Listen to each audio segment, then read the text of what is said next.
Capítulo 4 de primeira carta do apóstolo Paulo aos Tessalonicenses. Lembrando aos irmãos que nós não estamos fazendo um estudo porque eu não sou professor. Nós estamos meditando nessa epístola tão rica para a igreja, para nós, tão importante para a nossa vida espiritual, e a aplicação dela é direta a nós, é imediata. Você pode ler o texto e você fazer a aplicação, principalmente no capítulo 4 agora, onde é uma sequência de um recado, de uma notícia que Timóteo leva a Paulo, quando esteve na cidade de Tessalônica. Timóteo é enviado porque Paulo não poderia estar ali, por algum motivo, e a Bíblia não diz qual é, e Timóteo leva as informações até Paulo, e essas informações alegram o coração de Paulo. Na semana passada eu disse que Paulo ficou tão feliz que se sentiu consolado, confortado com a notícia de que aquela igreja respondeu com maturidade muito bem a mensagem que Paulo havia pregado. E agora, junto a esta notícia, junto à informação que chega a Paulo, não chega só a informação que eles estavam bem, que eles tinham um grande apreço pela pessoa de Paulo, chega algumas informações que preocupam Paulo. Tanto que, a partir do capítulo 3, verso 11, Paulo faz 3 orações, que foi justamente o que eu falei na semana passada, dos 3 pedidos que Paulo faz a Deus para essa igreja, que eles pudessem não só aprenderem a andar, mas se manterem de pé maduros. A oração de Paulo é para que eles pudessem reparar as deficiências da fé deles. Como eu perguntei na semana passada, e várias pessoas responderam, nossa fé tem deficiências que precisam ser reparadas. E quem repara essa deficiência? A própria palavra. À medida que nós vamos andando, à medida que nós vamos estudando, à medida que nós vamos ouvindo, nós vamos acrescentando mais fé, mais capacidade para que a gente possa ter uma fé madura, de modo que as coisas do mundo vão ficando cada vez mais longe do nosso coração, e a gente não tem mais prazer em nada do que vem de fora. Então Paulo recebe, faz o pedido a Deus que eles possam andar unidos, juntos, porque havia uma perseguição em andamento, e Paulo entende que sozinhos eles eram mais fracos, mas juntos eles eram um povo mais forte. Então Paulo faz 3 pedidos pela maturidade da fé deles, para que eles pudessem andar unidos em amor, em um só espírito. Mas Paulo pede também uma santidade de vida, para que quando Cristo voltar, o vingador, como ele mesmo declara na epístola capítulo 4, eles pudessem ser poupados da ira vindoura. Mas a informação que chega para Paulo vai além. Paulo se alegra, Paulo é consolado, Paulo percebe que a igreja está muito bem, mas Paulo percebe perigos na cidade de Tessalônica. Paulo percebe que havia algumas coisas em torno da igreja que rondavam a cidade, e que rondavam a igreja, e que rondavam a vida de jovens, rondavam a vida de casados, rondavam a vida de solteiros, de anciãos, enfim, rondava a vida da igreja. E Paulo, preocupado com isso, vê as necessidades dessa igreja e começa a admoestar. E a gente vai pensar sobre isso nessa noite. Capítulo 4. Finalmente, irmãos, ele não está finalizando a carta, ele só está dando uma pausa para que ele possa falar sobre um outro assunto.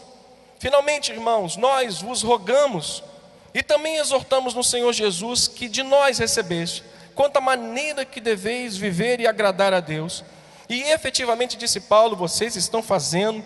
Ele diz o que? Leia o restante do texto. Continues progredindo cada vez mais. Por quê? Porque estáis inteirados de quantas instruções vos demos da parte do Senhor Jesus. Nós vamos continuar lendo depois. Deus e Pai, essa é a tua palavra poderosa, que essa palavra encontre nosso coração aberto, desprovido de todo julgamento, desprovido de todo pensamento que possa atrapalhar esta palavra de ter uma ação completa em nosso ser, em nome de Jesus. Amém. Ocupe o seu lugar.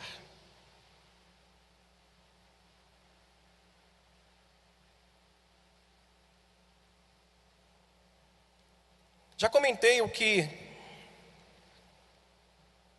eu venho falando sobre a questão da carta, e é muito contemporânea.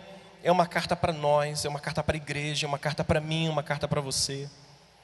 São ensinamentos práticos para a vida do dia a dia, para a vida cristã, para a vida familiar, para a vida pastoral, diaconal, para a vida da igreja. A epístola é tão rica que, chegando no capítulo, na segunda carta, Paulo percebe que todo o esforço empreendido por ele em oração, em admoestação, teve resultados poderosos na vida de cada crente. Então, entenda uma coisa: quando aplicamos o nosso coração a ouvirmos a voz de Deus, quando aplicamos o nosso coração a acolhermos, como esses irmãos acolheram a mensagem de Paulo, quando aplicamos o nosso coração e não abrimos mão de nos apropriarmos, tomarmos posse dessa palavra, coisas maravilhosas acontecem em nossa vida. Você acredita nisso? O resultado disso é visto a curto ou a longo prazo, dependendo daquilo que Deus quer para a sua vida. Mas é muito bom nós entrarmos nesse contexto, principalmente do que diz respeito a essa carta para a nossa vida. Depois de fazer 3 pedidos, capítulo 3, verso 11, onde eu finalizei na semana passada, e os 3 pedidos de Paulo abordavam justamente maturidade, que vocês sejam maduros, que a fé de vocês sejam equipadas. Foi isso que eu falei para os irmãos na semana passada. A ideia do apóstolo Paulo para esta igreja é que a fé daqueles irmãos precisariam ser equipadas. Quando ele fala que havia deficiências na fé deles, Paulo está dizendo: há tanta deficiência na fé de vocês, que eu percebo que vocês precisam de um equipamento, de equipar. O texto aqui quer dizer equipar, quer dizer munir, quer dizer suprir.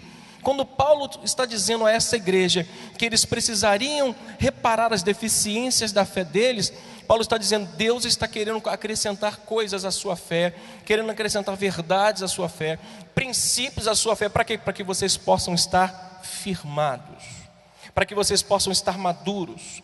É como você pegar uma árvore e começar a cavar em torno dela, adubar essa árvore, para que ela cresça, para que ela amadureça, para que ela se fortaleça, para que ela venha dar mais fruto. Paulo está então agora preocupado, depois de fazer as suas 3 orações, preocupado com aquilo que estava rondando a igreja, que poderiam afetar diretamente o crescimento e o potencial daquela igreja, que era muito grande. A primeira coisa que rondava aquela igreja, que ronda a nossa vida, é a imoralidade sexual. A imoralidade sexual era algo que preocupava o coração do apóstolo Paulo. Paulo recebe a informação por Timóteo de que eles estavam localizados numa cidade, assim como a cidade de Tiatira, no Apocalipse capítulo 2, assim como a cidade de Éfeso, assim como a cidade em Esmirna, assim como a cidade em Laodiceia. Todas essas cidades da Ásia Menor estavam dominadas por uma imoralidade sexual muito grande. No palácio dos 15 imperadores, dos 16 imperadores, 15 eram homossexuais. 15 viviam em práticas homossexuais. Eles misturavam religiosidade com sexualidade. Quanto mais se vivia naquela cidade, mais se mergulhavam na área sexual e moral. Lá, Paulo percebe, através da informação que tem a Timóteo, que a igreja corre um grande risco, e nós hoje vivemos e corremos um grande risco como cristãos, porque nós vivemos rodeados disso. É imoralidade sexual para todo lado. Quando você liga a televisão, quando você liga num programa de televisão, um pastor um dia desse falava com a gente, o bispo Walter dizia isso no presbitério, o pastor Lino estava lá, que isso é uma coisa que acaba dominando o teu pensamento por alguns dias. Ele dizia que estava passando, ele não gosta muito de televisão, mas ele passando alguns canais, e ele percebe um filme inocente, mas logo que o filme começa, vem logo uma cena de sexo explícito. Ele se assusta, ele pega e troca. No outro dia, ele com o pão da ceia na mão, lembra que ele falou isso? Ele com o cálice na mão, sabe o que veio na mente dele? A cena. Não é porque ele é um homem carnal, somos, mas é porque aquilo acaba dominando, aquilo acaba entrando pelos olhos, e aquilo fica na lembrança da gente. Nós estamos cercados de imoralidade, nós estamos cercados de coisas perniciosas. Quando saímos na rua, quando abrimos uma internet, quando abrimos a janela da nossa casa, temos tudo isso. E Paulo está preocupado com a imoralidade sexual que domina aquela região. Segunda preocupação de Paulo está com a ausência de um testemunho eficaz para os de fora. Paulo percebe que quanto aos de dentro, quanto ao testemunho daqueles irmãos dentro da igreja, estava tudo bem, estava tudo maravilhoso, tanto que no capítulo 4, versículo 9, ele diz: no tocante ao amor fraternal entre vocês, ele diz: eu não tenho necessidade de vos escrever, porquanto vós mesmos estáis por Deus instruídos, que deveis amar-vos uns aos outros. Paulo diz: vocês são nota 1000 no que diz respeito ao amor fraternal dentro da igreja. Paulo está elogiando a igreja, dizendo: eu não preciso nem gastar tinta escrevendo que vocês devem amar uns aos outros. Vocês são 10 nisso. Deus está instruindo vocês como viverem bem dentro da igreja. Só que Paulo percebe um outro problema, que a comunhão deles dentro da igreja não era a mesma refletida, ou o mesmo testemunho refletido dentro, não era refletido fora. Aí nós vamos aplicar isso à nossa vida, nós vamos fazer essa aplicação direta. Será que a nossa comunhão aqui dentro é tão prática, tão poderosa, quanto nosso testemunho lá fora? Será que nós nos comportamos tão bem fora da igreja, quanto nós nos comportamos dentro dela? Paulo percebe que uma preocupação, a imoralidade que circulava a igreja. Paulo percebe que eles estavam muito bem dentro, mas fora não davam bom testemunho. Tanto que o testemunho deles para outros crentes era eficaz. Paulo chega ao ponto de dizer assim: na Macedônia, ou seja, um outro lugar. Paulo diz, tem mais um aqui, na Macedônia, em um outro lugar. Ele diz: contudo, vocês estão levando esse testemunho para outras igrejas, se espelhavam no testemunho deles dentro da igreja. Mas Paulo percebe que o testemunho deles fora da igreja não era tão eficaz assim. Eu te faço uma pergunta: o teu testemunho fora da igreja é o mesmo que é dentro da igreja? Pensa você e começa a se avaliar. A terceira preocupação do apóstolo Paulo, em que ele escreve o capítulo 4 e apresenta isso, é na falta de compreensão quanto à vigilância e à volta de Cristo.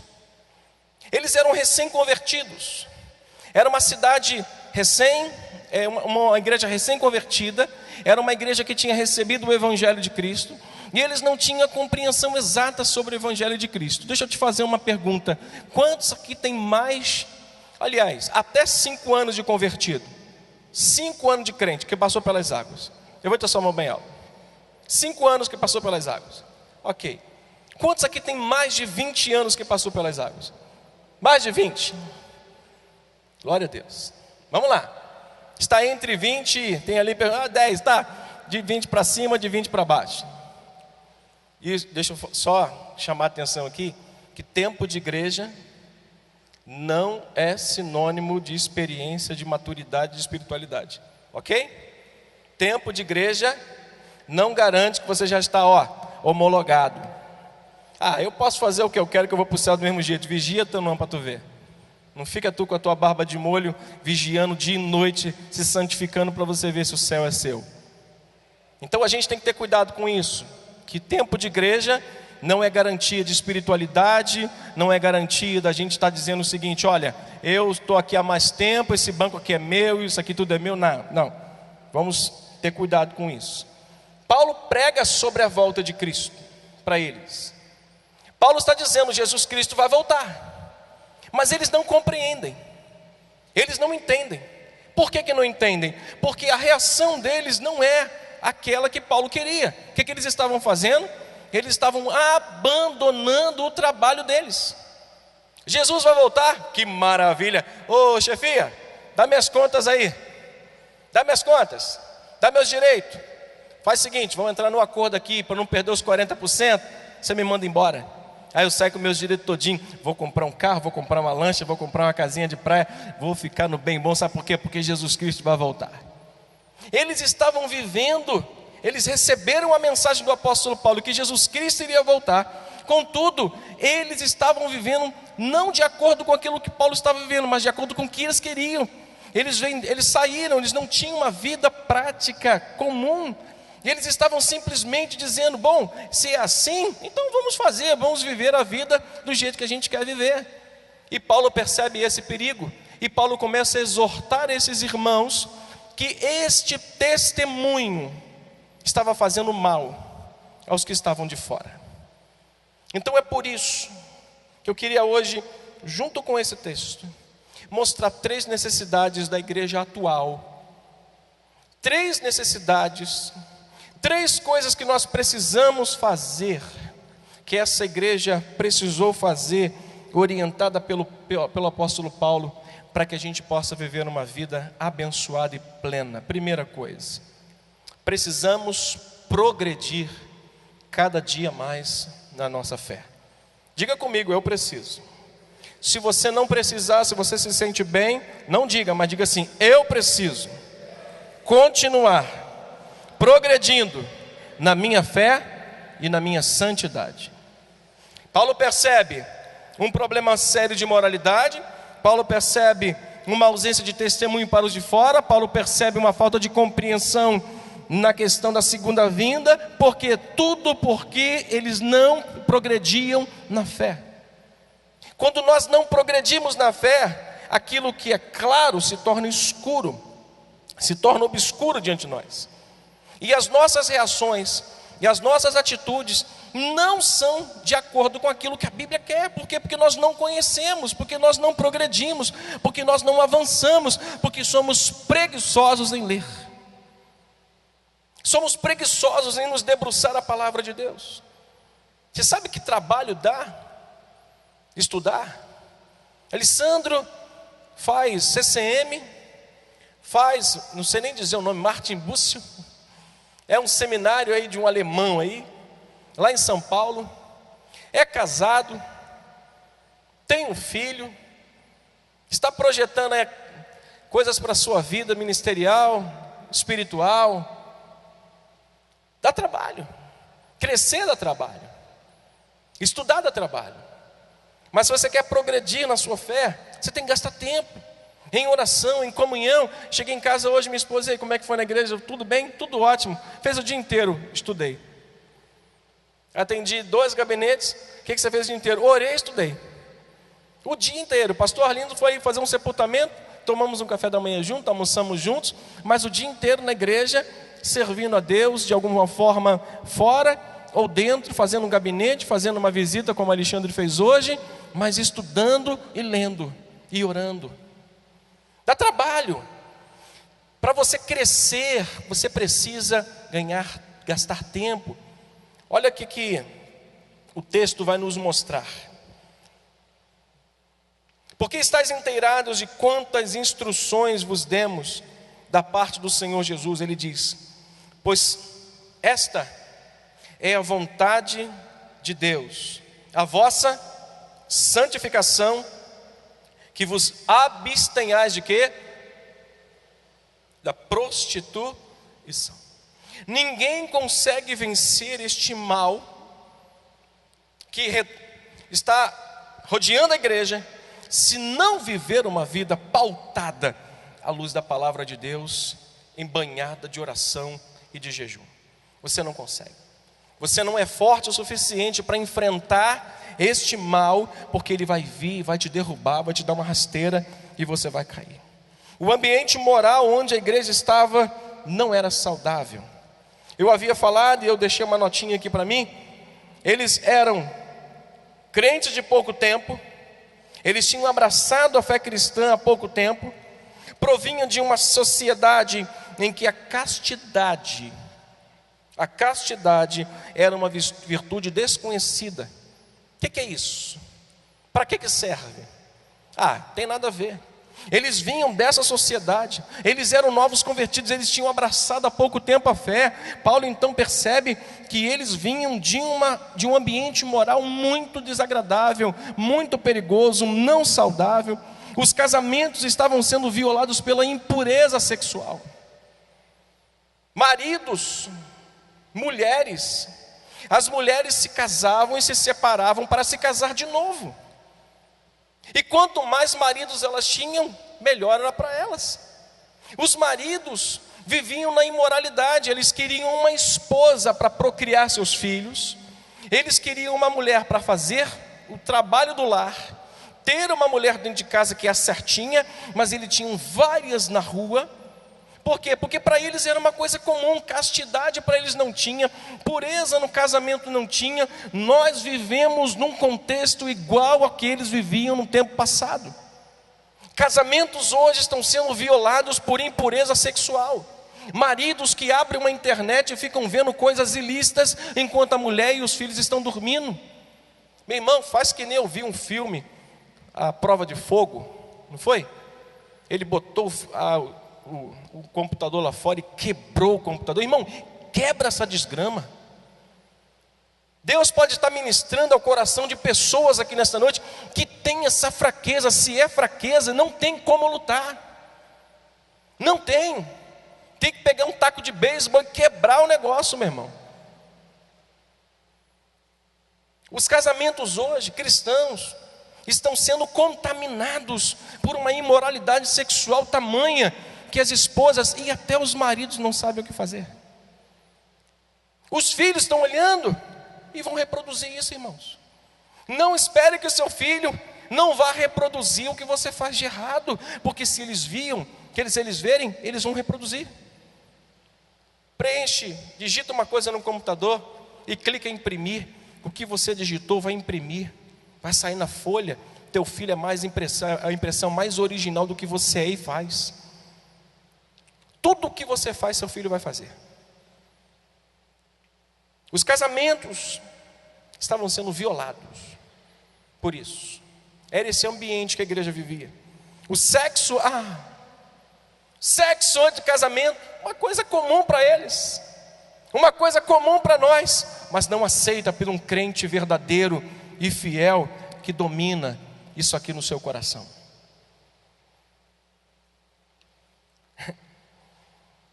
Eu não sei se o pastor Arlindo já pegou alguma situação, mas eu já. Da mãe me procurar junto com a filha e dizer: minha filha se perdeu. Eu disse: meu, paciência.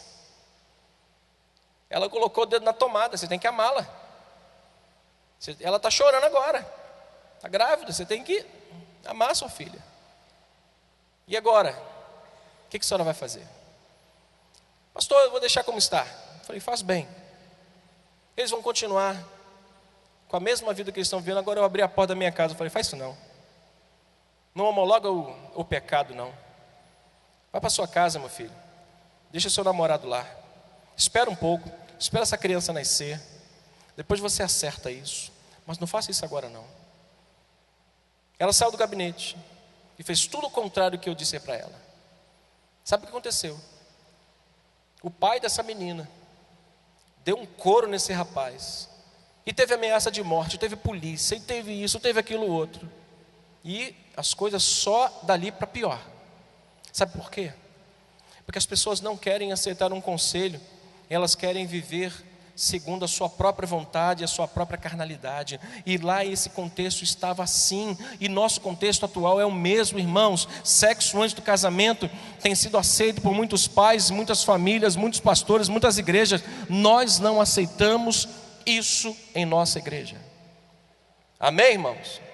Isso não pode ser aceito por um crente fiel que olha para a palavra de Deus e percebe que isso é impureza, que isso é lascívia, que isso é algo errado. Nós não podemos aceitar isso. E Paulo admoesta essa igreja. A exortação de Paulo para que eles progredissem na fé cada vez mais nos ensina que só podemos combater o mal quando nós intensificarmos o bem. Quando nós olharmos para aquilo que está na palavra, dizer: isso aqui é verdade para mim. Intensifique o bem na sua vida, intensifique o bem, a palavra de Deus, encha ela, enche seu coração dela, e você vai ver que o mal não vai prevalecer contra a sua vida, e você terá força para dizer não, você terá força para combater as coisas erradas. Apocalipse 22:11, se você quiser abrir, só para que você leia o texto que eu li de manhã, vai dizer assim, capítulo 22 do livro do Apocalipse, verso 11, diz: continue o injusto. Último livro da Bíblia, último capítulo, verso 11. Continue injusto fazendo injustiça.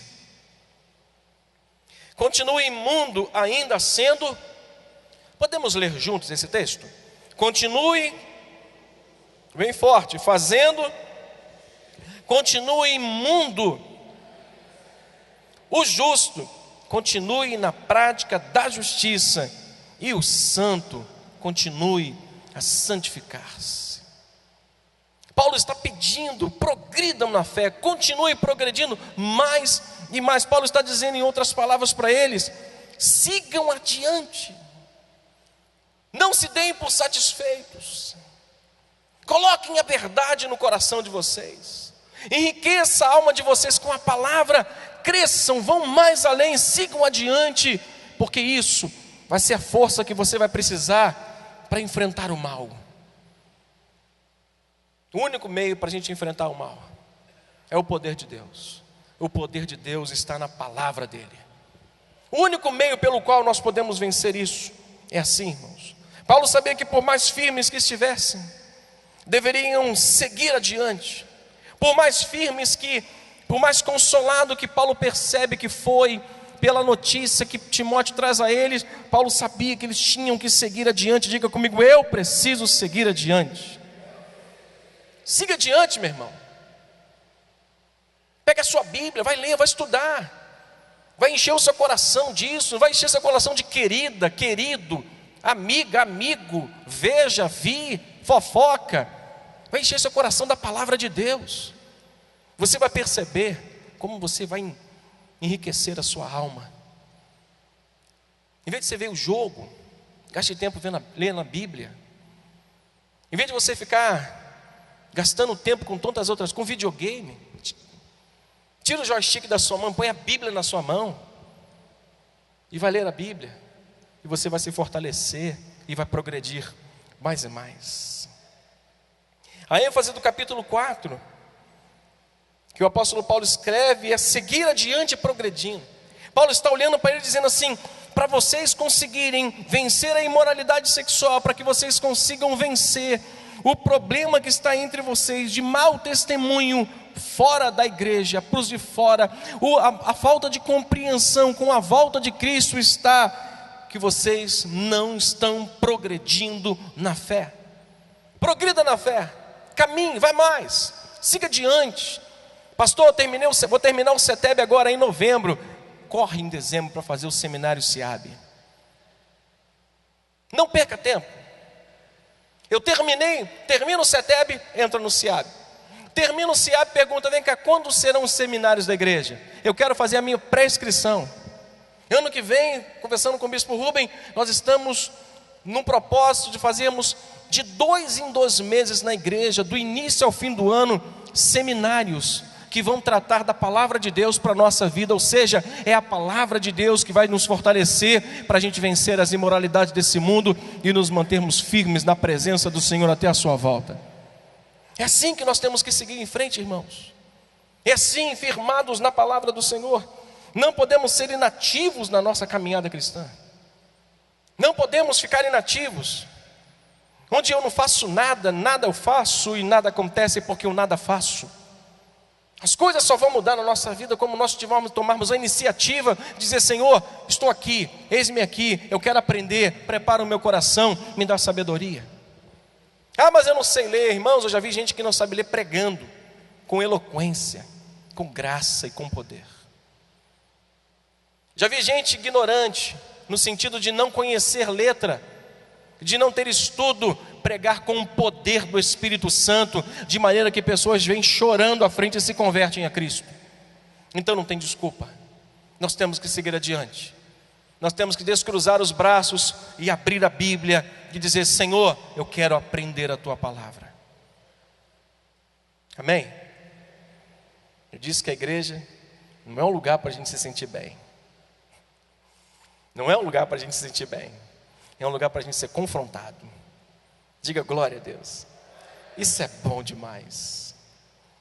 O dia que você encontrar um pastor dizendo assim: oh, Deus é um chuchuzinho, Ele vai fazer para você tudo o que você quer. Mentira. Deus vai fazer tudo o que está no coração dEle e vai cumprir na sua vida se você andar direito e se esforçar. Com Deus não tem vida fácil. Não tem. Com Deus não tem vida fácil. A cruz que Ele nos dá para carregar é muito pesada. É para que a gente se lembre todos os dias qual foi o preço que Ele pagou pela nossa vida. Não podemos, irmãos, ser inativos na caminhada. O progresso na fé nos faz crescer em temor e em santidade. Eu já dei esse exemplo. Eu não sei o nome do último irmão que está lá, mas eu sei o nome do Claudionor. Eu não consigo ver o olho do Claudionor aqui agora, eu não consigo ver a cor dos seus olhos, mas eu sei que o Claudionor está lá. Mas à medida que eu vou andando por esse corredor aqui e vou me aproximando do Claudionor, eu começo a ver Claudionor como ele é. Deus é assim.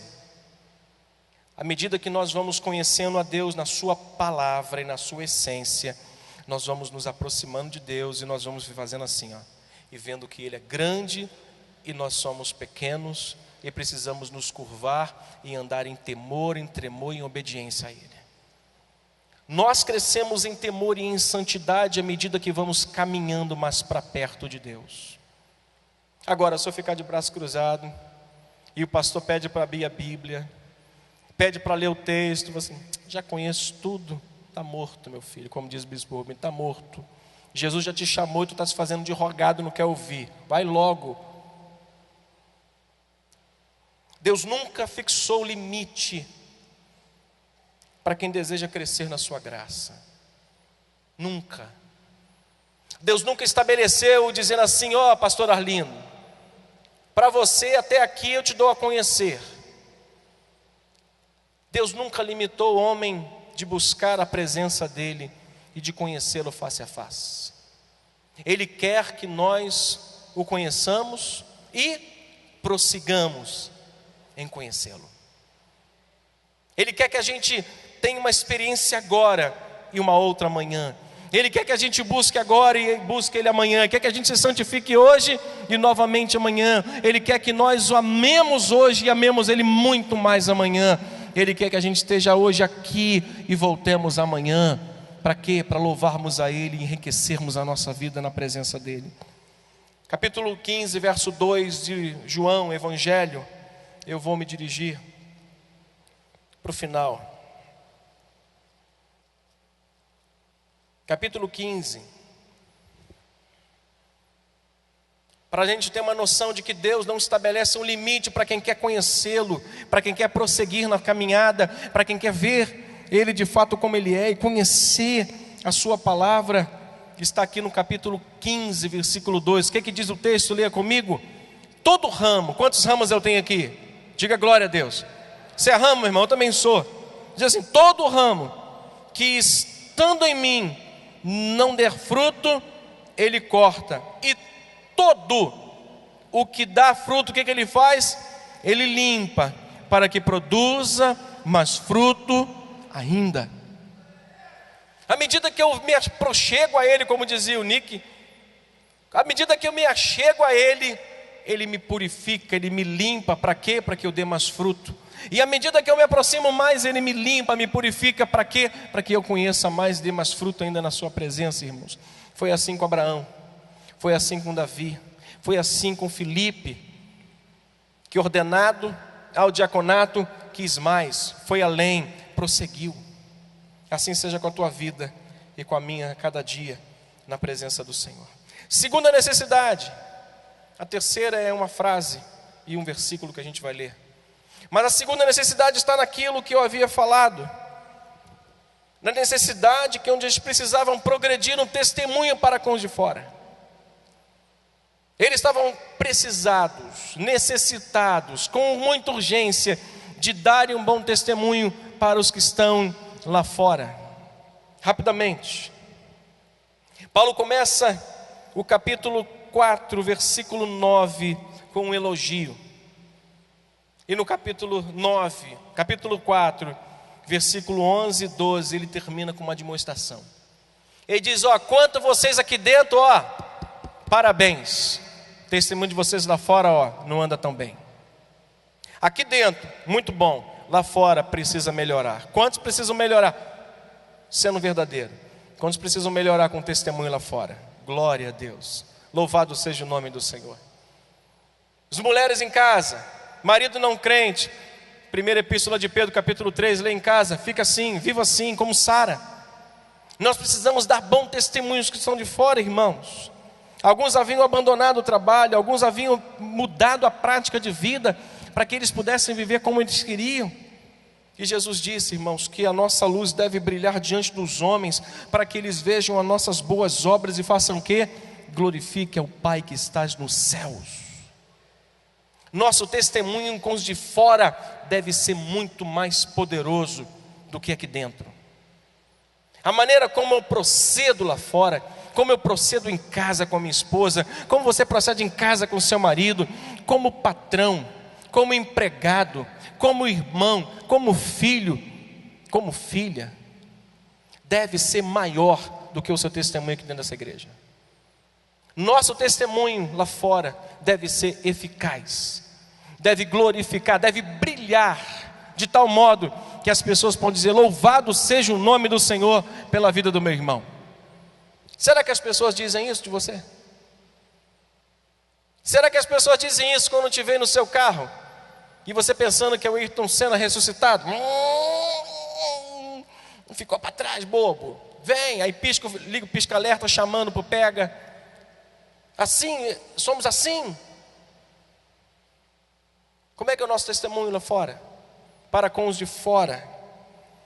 Deixa eu dizer uma coisa para vocês, o mundo lá fora só entrará, e isso serve para esposas que têm maridos incrédulos, maridos que têm esposas incrédulas, filhos que têm pais incrédulos, empregados que têm patrões incrédulos, têm chamado ele para vir à igreja, patrões que têm empregados incrédulos, isso serve para todos nós.